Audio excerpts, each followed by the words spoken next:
es muy importante que la gente conozca lo que significa el ictus, que para nosotros en la jerga común la gente lo denomina como derrame.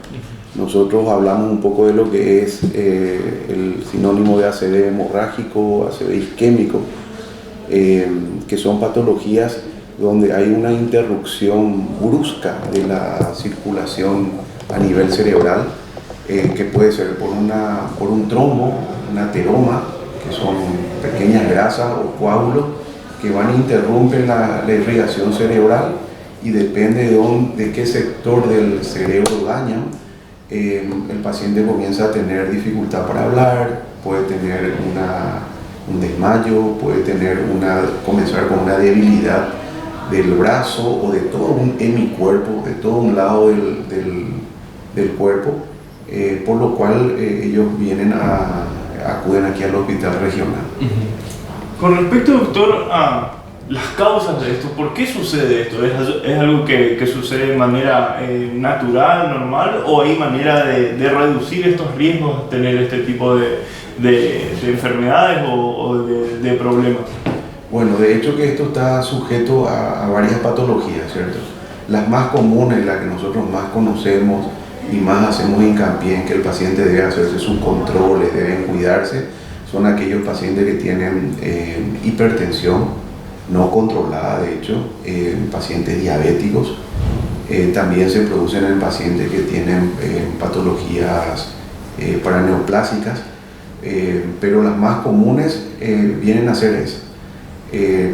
Lo que nosotros siempre hacemos hincapié para evitar este tipo de patología es que el paciente se haga un chequeo trimestral, semestral, dependiendo de cómo él controle si es que tiene las patologías de base.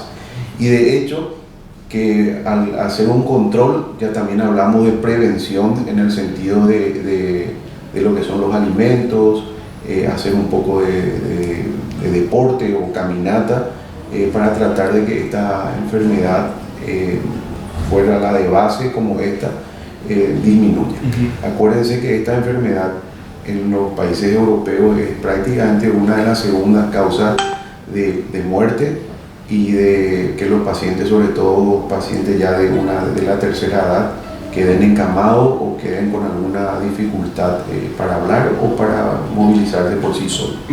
Justamente eso, en nuestra región, hay muchos problemas, estadísticamente hablando, cardiovasculares, por así decirlo, porque tiene que ver mucho también con la alimentación, ¿no? Que nosotros tenemos una manera de ingerir los alimentos, o un desorden alimenticio, los problemas de obesidad también, un conjunto de cosas que pueden ir causando estas patologías, ¿no? Sí, por eso hablamos de la hipertensión. La hipertensión es una patología grande, ¿cierto? Hablamos dentro de la hipertensión, entra lo que es la parte cardíaca.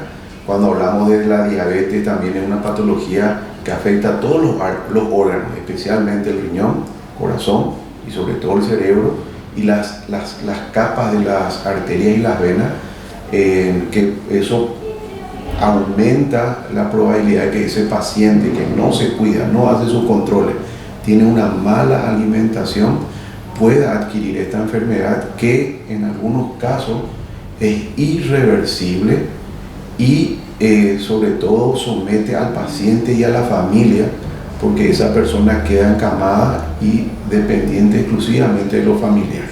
Justamente eso, sobre las secuelas que puede dejar un ACV. Hay distintos tipos, supongo, ¿no? Cuadros más graves y cuadros menores, pero entre los cuadros menos graves, por así decirlo, ¿qué secuelas puede dejar? Y los cuadros más graves, como nos comentaba, terminar en una cama, ¿no? Claro, nosotros tenemos, dentro de esta patología, nosotros podemos dividir al ACV isquémico, ACV hemorrágico y el AIT, que significa accidente isquémico transitorio, donde la persona durante 12 horas o 24 horas, hablamos inclusive de 3 horas, pierde la capacidad de hablar, pierde la capacidad de la movilización de todo un hemicuerpo, pero por un tratamiento efectivo, rápido, el paciente recupera totalmente. Cuando hablamos de un ácido isquémico y hemorrágico depende mucho del sector del cerebro que se daña, qué magnitud es la hemorragia, o sea, el sangrado, o qué magnitud, qué tipo de arteria tapó. Entonces ahí nosotros podemos hablar de cuáles van a ser las secuelas de ese paciente. Generalmente las secuelas son inmovilidad, siempre hablamos de un lado del cuerpo, pérdida del habla e inclusive a veces produce disfagia.